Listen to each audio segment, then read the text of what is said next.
No dia a dia, a gente usa três principais tipos de raciocínio, seja para estudar um problema ou para construir algum argumento. E você conhece todos eles? Sabe qual que é a fragilidade de cada um? Se não, vem comigo que a gente vai discutir agora sobre os três principais tipos de raciocínio lógico. Vamos começar então pelo raciocínio dedutivo, que é quando eu parto das premissas, entendo uma regra para chegar na minha conclusão.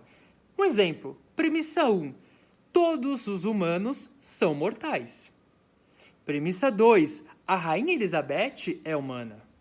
Então eu posso concluir que a Rainha Elizabeth é mortal, apesar de que alguns dizem que não, né? Mas seguindo esses passos, eu crio então um raciocínio lógico dedutivo. Eu parto das premissas e chego então na minha conclusão. Um outro exemplo, premissa 1.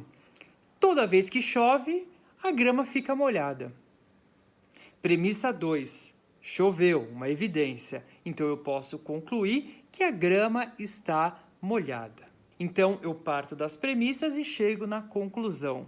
Já o raciocínio indutivo vai determinar a regra a partir de observações no mundo, observando as possíveis conclusões e ligações com premissas. Por exemplo, eu observo que toda vez que choveu, a grama ficou molhada. Então, choveu antes de ontem, a grama ficou molhada. Choveu antes de ontem, a grama ficou molhada. Choveu em janeiro, a grama ficou molhada. Choveu em março, a grama ficou molhada. E com isso, então, eu começo a construir essa regra do tipo, quando chove, a grama fica molhada. Então eu estou trabalhando com um processo de observação para construir regras, mas aí existe uma fragilidade, porque eu estou trabalhando a partir de amostras, então eu tenho que trabalhar muito e pensar isso, esse processo, esse raciocínio indutivo, como probabilidades e não como uma verdade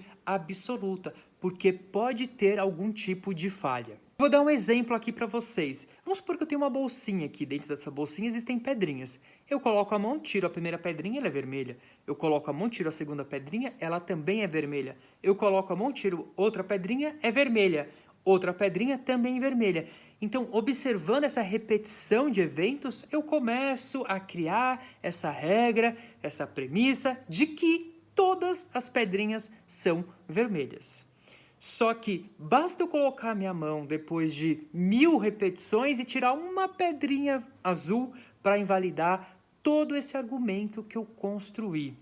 Então, essa é uma das fragilidades do método indutivo. Eu tenho que trabalhar com probabilidade. E é isso que você tem que ter com muita clareza, de que com o pensamento indutivo você tem possíveis fragilidades. Como é que eu faço para garantir mesmo que ali dentro daquela bolsa todas as pedrinhas são vermelhas? A única forma de ter 100% de certeza é abrir a bolsinha, virar todas as pedrinhas, contar todas e ver que ali todas as pedrinhas são vermelhas. Mas quase nunca a gente consegue fazer isso. E o pensamento indutivo é de observação e ele é muito utilizado para inferir eventos futuros. Então, aconteceu isso no passado, aconteceu isso no passado, aconteceu isso no passado, então eu crio a regra e extrapolo para o futuro. A ciência usa muito método indutivo. Então, os cientistas observam os dados, eu dou esse remédio para esse paciente, ele melhora. Eu dou o mesmo remédio para outro paciente, ele melhora. Eu dou esse remédio para outro paciente, ele melhora. Então eu posso começar a pensar numa regra, mas eu não posso assumir essa regra como 100% verdadeira, mas eu posso transformar essa regra numa hipótese, e essa hipótese vai ser validada por meio de experimentos. Então, uma das falhas que a gente tem no processo indutivo é achar que ele vai dar sempre a certeza, quando na verdade ele dá as probabilidades. Já o processo abdutivo, ele é um pouquinho mais complicado, mas é uma ideia de você usar a regra e a conclusão para defender que uma determinada premissa implica naquela conclusão. E você vai fazendo isso meio que de um método interativo. Você vai repetindo isso e escolhe aquilo que é mais provável. Vamos supor que em frente à sua casa tem um jardinzinho, você está chegando e vê a grama molhada. Você sabe que não choveu porque o dia estava todo bonito. Mas você olha para o lado e vê ali o seu vizinho regando as plantas. Então você pode começar a concluir que a grama está molhada porque o vizinho molhou, porque não choveu.